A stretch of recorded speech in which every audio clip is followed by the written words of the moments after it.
Hello students, हम लोग करने वाले हैं class 11th chemistry. First chapter के हमारे एक्सरसाइज वाले क्वेश्चन चल रहे हैं और हम लोग क्वेश्चन नंबर 9 पर आ गए हैं। तो चलिए स्टार्ट करते हैं।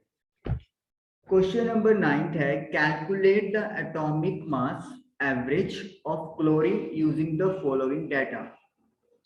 आपको यहाँ पर क्लोरीन के दो आइसोटॉप्स दिए हुए हैं। अब आइसोटॉप्स क्या होते हैं? आइसोटॉप्स होते हैं एक ही एलिमेंट के ऐसी फॉर्म्स जिनका एटॉमिक नंबर तो सेम होगा क्योंकि सेम एलिमेंट है, एटॉमिक नंबर सेम, लेकिन जो मास नंबर है वो क्या होता है? अलग अलग, यानी डिफरेंट होगा।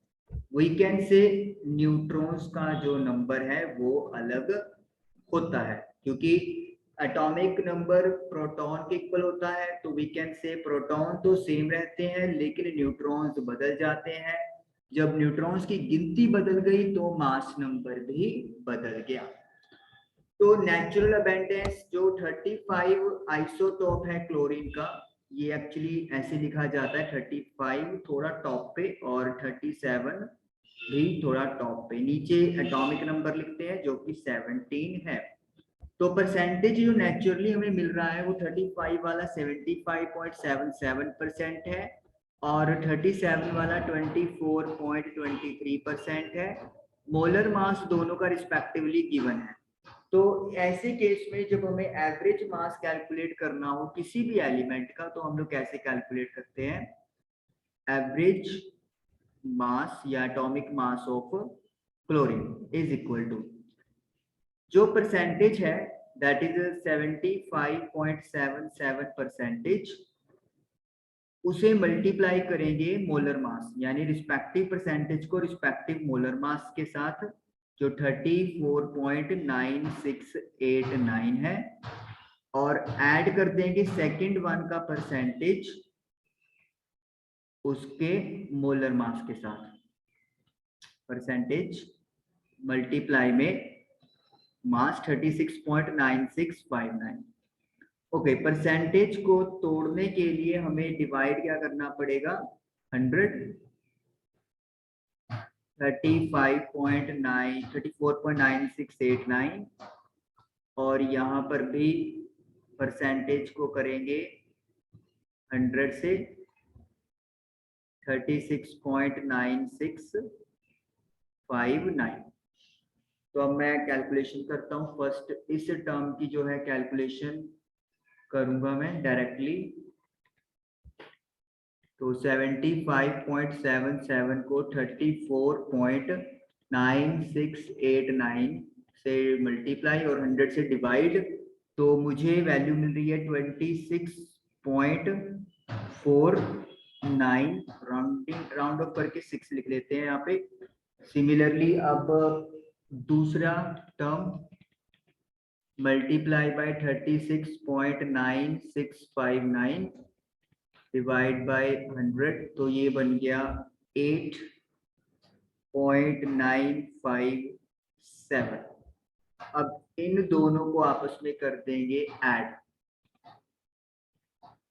8.957 तो 35.453। तो ये हमारे पास एवरेज मास है जो कैलकुलेट होकर आ गया। अगर आपको याद हो क्लोरीन का जब हम लोग मास लिखते हैं तो 35.5 लिखते हैं, तो वो यहीं से कैलकुलेट होता है। इस 5 को ड्रॉप करेंगे तो राउंड ऑफ के अकॉर्डिंगली यहाँ पे एक डिजिट जो है वो इंक्रीज कर देते हैं, तो 35.5 आ जाता है। तो मतलब अगर एक एलिमेंट के बहुत सारे आइसोटॉप्स होते हैं तो जो हम लोग मास लेते हैं किसी भी न्यूमेरिकल में वो एवरेज मास टेक ओवर किया जाता है। अगर स्पेसिफाई कर दिया है कि ये क्लोरीन का ये वाला आइसोटॉप है तब उस केस में आप बोल सकते हैं कि प्रॉपर वही मास चल रहा है। तो इस तरीके से आपने इस क्वेश्चन में क्या सीखा कि जब एवरेज कैलकुलेट करना हो तो जो परसेंटेज दी हुई है जिस आइसोटॉप की उसको रिस्पेक्टिव मोलर मास के साथ मल्टीप्लाई कर दो, जितने भी आइसोटॉप्स होंगे फिर सभी को ऐड कर दो तो आपको एवरेज मास मिल जाएगा क्लोरीन का। और आप देखोगे ये जो वैल्यू है 35.45, ये ज्यादा पास किसके है 34.96 के एज कंपैरेटिवली 36.96 के। और उसकी वजह क्या है, जो अमाउंट एबेंडेंस है वो 35 की ज्यादा है 75% के आसपास, और 37 की एबेंडेंस उसके कंपैरेटिवली काफी कम है। तो इसीलिए एटॉमिक मास जो एवरेज है वो 35 वाले के मतलब इर्द गिर्द शामिल है। ओके, चलते हैं नेक्स्ट क्वेश्चन की तरफ। क्वेश्चन नंबर 1.10 है, if 3 moles of ethane are given, हमें इथेन के 3 मोल दिए हुए हैं और हमें कैलकुलेट करना है ये number of moles of carbon atom. तो हमें पूछा गया है कि अगर आपके पास इथेन के 3 मोल्स हो तो उसमें कितने कार्बन के एटम्स हों। देखिए 1 mole of ethane C2H6 formula है, हम लोग यहाँ पे लिख देते हैं। थोड़ा एक जस्ट सेकेंड, थोड़ा बढ़िया लाइन में लिखता हूं मैं। Number of moles of carbon atoms in 1 mole of ethane is equal to, ethane यानी कि C2H6। इसमें आप देख सकते हो कि कार्बन की नंबर ऑफ एटम्स कितनी है, 2 है, और हाइड्रोजन की 6 है। तो अगर 1 मोल ऑफ इथेन की बात कर रहे हैं तो कार्बन की कितनी एटम्स रहेंगी, 2 ही रहेंगी। तो नंबर ऑफ मोल्स के अकॉर्डिंगली भी कितने यहाँ पे हम लोग लिखेंगे, 2 मोल्स ऑफ कार्बन। उसके बाद number of moles of carbon atoms इन, कितने मोल्स हैं हमारे पास इथेन के, 3 मोल्स ऑफ इथेन। तो सिंपल है, 2 को 3 से मल्टीप्लाई कर दोगे तो कितना आंसर आ जाएगा, 6 मोल आंसर आ जाएगा। तो इसका मतलब है कि जो नंबर ऑफ मोल्स हैं कार्बन एटम्स के वो 6 हैं हमारे पास, अगर इथेन के 3 मोल्स होंगे। तो ये फर्स्ट पार्ट हमारे पास डन हुआ। सेकंड है number of moles of hydrogen atoms. Okay, तो number of moles of hydrogen atoms in 1 mole of ethane. Ethane के 1 मोल में कितने हाइड्रोजन एटम्स के मोल्स हैं, 6। फॉर्मूला के अकॉर्डिंगली C2H6 है। तो हमें यहाँ पे कैलकुलेट करना है हाइड्रोजन एटम्स के मोल्स, कितने मोल ऑफ इथेन हो, अगर 3 मोल्स ऑफ इथेन हो तो सिंपली क्या है, मैथमेटिक्स ही है, 6 को 3 से मल्टीप्लाई कर दो तो 18 मोल आ गए। ये वही चीज है, एक में इतने तो इतने में इतने होंगे। तो अगर एक मोल में 6 है तो 3 में 18 हो जाएंगे। Last part, number of molecules of ethane. Ethane के अंदर कितने मॉलिक्यूल्स हैं, अगर 3 मोल ऑफ इथेन हो, चलिए बड़ा इजी है, number of molecules of ethane in 1 mole of ethane. Ethane के 1 मोल में कितने मॉलिक्यूल्स होंगे, एवोगैड्रो नंबर 6.022 इंटू 10⁻23। दुनिया में कोई भी चीज आप ले रहे हो, चाहे वो एक एलिमेंट की एटम है, चाहे कंपाउंड है, चाहे कुछ भी है, अगर आपके पास उसकी क्वांटिटी 1 मोल है तो जो नंबर ऑफ एटम्स होंगी या आइंस होंगे या मॉलिक्यूल्स होंगे वो सारे यही वैल्यू फिक्स शो करेंगे जो कि एवोगैड्रो नंबर है।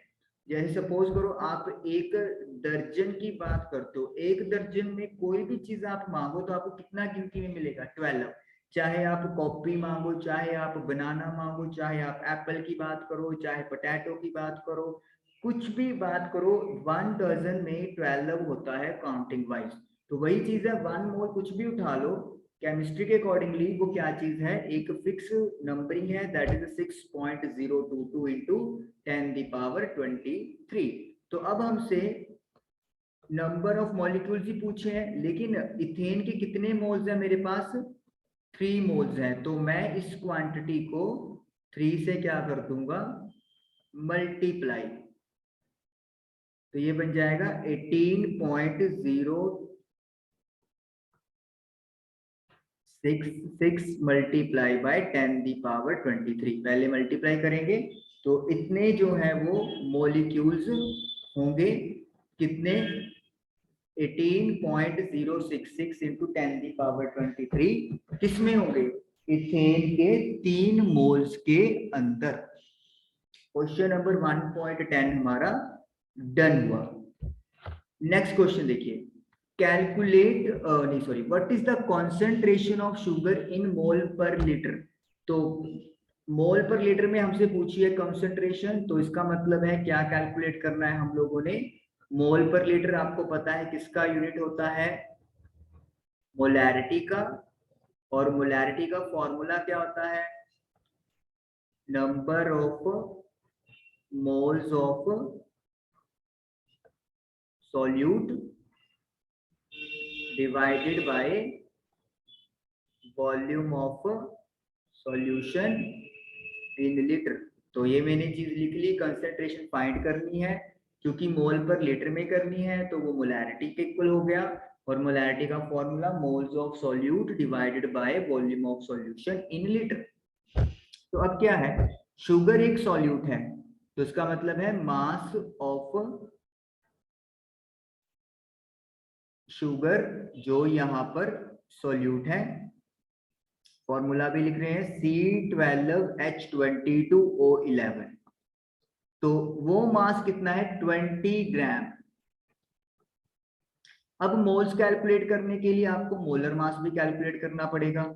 तो मोलर मास कैसे कैलकुलेट करेंगे, कार्बन की नंबर ऑफ एटम्स 12 है और एक एटम का मास 12 होता है, हाइड्रोजन की नंबर ऑफ एटम्स 22 है और एक एटम का मास 1 होता है, ऑक्सीजन की नंबर ऑफ एटम्स 11 है और एक का मास 16 होता है। तो ये अपन कैलकुलेट करेंगे, 144 प्लस 22 प्लस 176, तो ये मेरे पास आ जाएगा 342 ग्राम पर मोल। तो 342 ग्राम पर मोल ये हमारे पास मोलर मास आ गया, मास आ गया, मोलर मास आ गया। Now we can calculate moles. तो मोल्स ऑफ सोल्यूट, तो सोल्यूट के मोल्स कैलकुलेट कर लेंगे, mass divided by molar mass का यूज करके। तो मास कितना है 20, इधर ब्रैकेट में शुगर भी लिख लो, ठीक है, और मोलर मास है 342 गिवन है। तो जब आप इसको डिवाइड करेंगे 20 को 342 से, तो मुझे वैल्यू मिल रही है 0.0585, तो इतने मोल्स आ गए।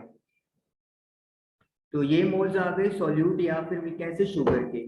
अब enough water to make a final volume up to 2 litres, तो फाइनल वॉल्यूम दे दिया, तो फाइनल वॉल्यूम मतलब वॉल्यूम ऑफ सॉल्यूशन जिसमें सॉल्यूट भी है सॉल्वेंट भी है, तो मतलब volume of solution is equal to 2 litre. तो अब अपन क्या कैलकुलेट कर सकते हैं, मोलैरिटी। तो मोल्स के लिए 0.0585 एंड वॉल्यूम है 2, तो डिवाइड करेंगे 0.02925, तो ये हमारे पास आंसर आ गया।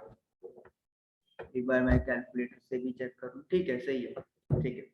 कैपिटल एम यूज कर सकते हैं, कैपिटल एम की जगह पर हम लोग मोल पर लीटर भी यूज कर सकते हैं। एक बार तो मोल पर लीटर यूज करें क्योंकि उन्होंने ये बोला हुआ है, तो इसके बाद आप कैपिटल एम भी लिखना चाहें तो लिख सकते हैं, अदरवाइज कोई रिक्वायरमेंट भी नहीं है।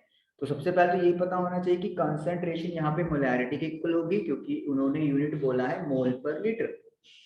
फिर आपको मोलैरिटी का फॉर्मूला पता होना चाहिए, मोलैरिटी के फॉर्मूले में मोल्स ऑफ सॉल्यूट और वॉल्यूम आ रहा है।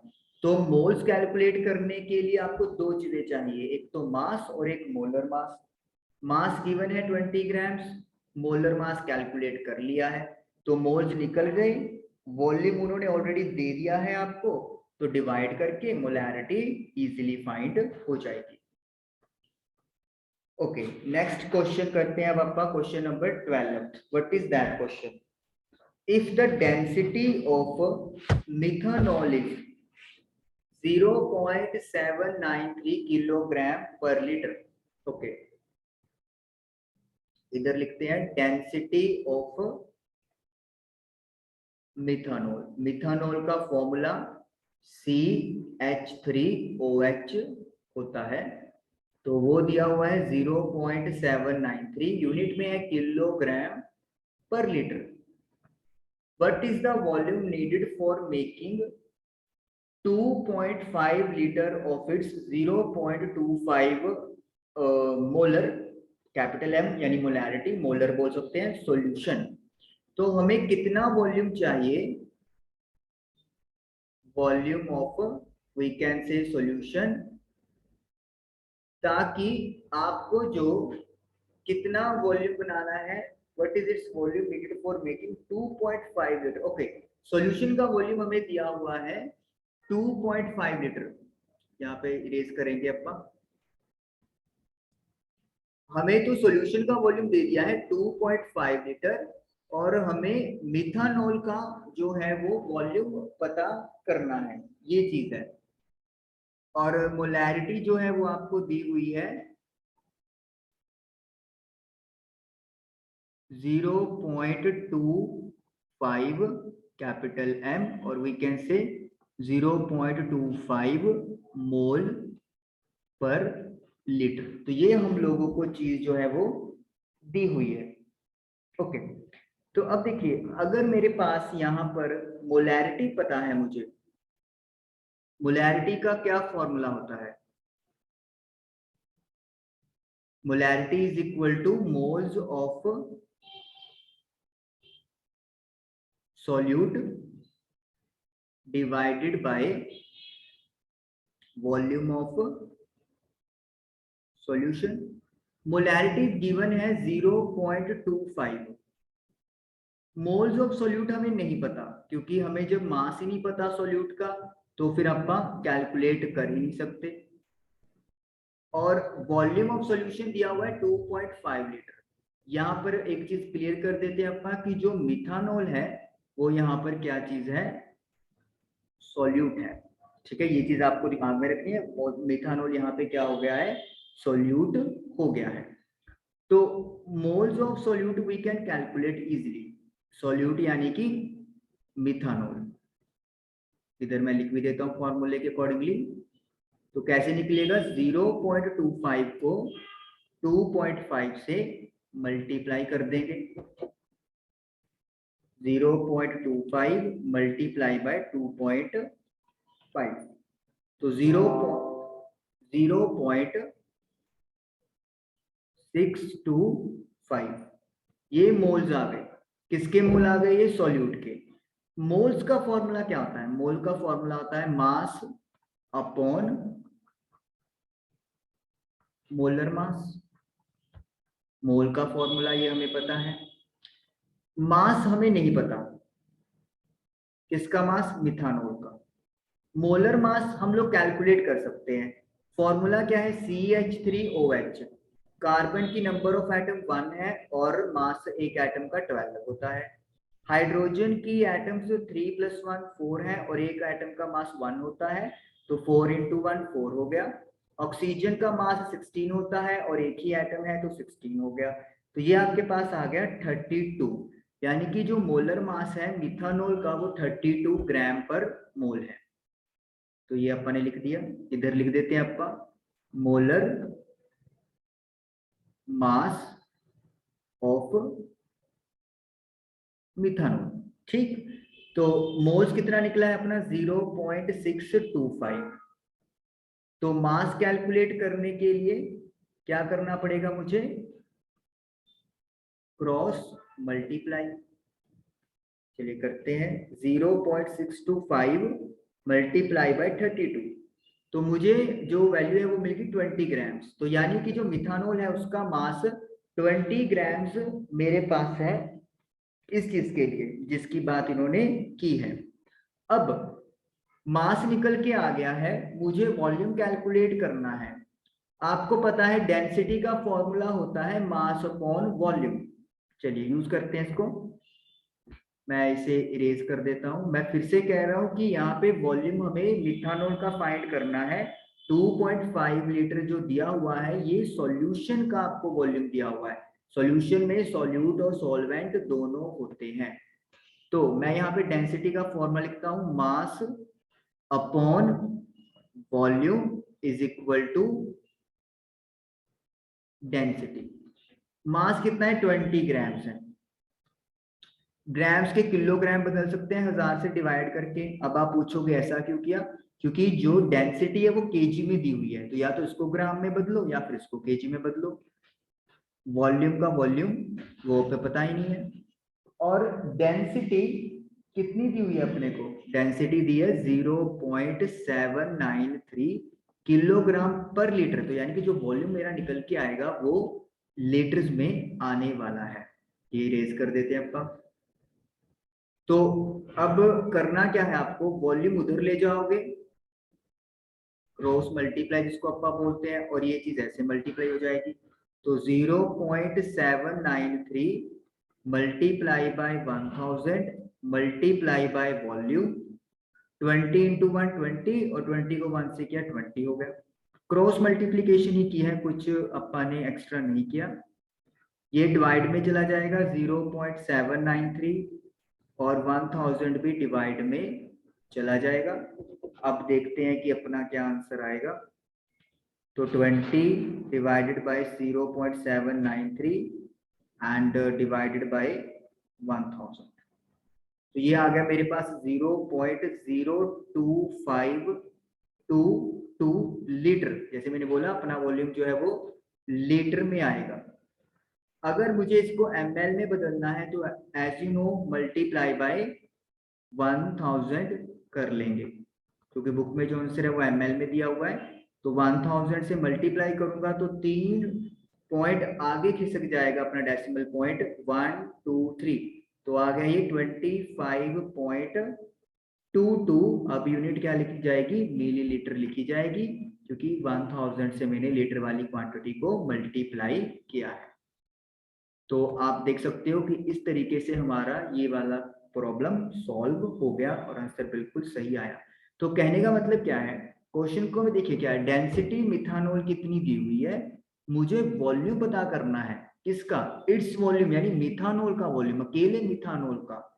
अगर मुझे इसका 2.5 लीटर इतना मोलैरिटी वाला सॉल्यूशन तैयार करना है, तो यानी कि 2.5 लीटर तो क्या हो गया है? सॉल्यूशन का वॉल्यूम आ गया। वो तो ऑटोमेटिकली भी क्लियर है। अगर आप बाय चांस गलती से इसका वॉल्यूम आप ले लो मिथानॉल का, तो फिर आप कैलकुलेट किसका वॉल्यूम करने वाले हो? ये तो क्वेश्चन आप ही खुद से ही पूछोगे ना। अगर ये वॉल्यूम इन्होंने 2.5 लीटर मिथानॉल का दे दिया, फिर आप वॉल्यूम किसका पता करने वाले हो? तो इसीलिए क्वेश्चन को पढ़ोगे करोगे तो आपको इजीली समझ में आ जाएगा। तो इस तरीके से ये हमारा जो है वो क्वेश्चन सॉल्व हो गया। तो ये 4 क्वेश्चंस थे जो आज आपके साथ डन करने थे। आई होप कि आप लोगों को ये चीज समझ में आई होगी। Thank you for watching the video.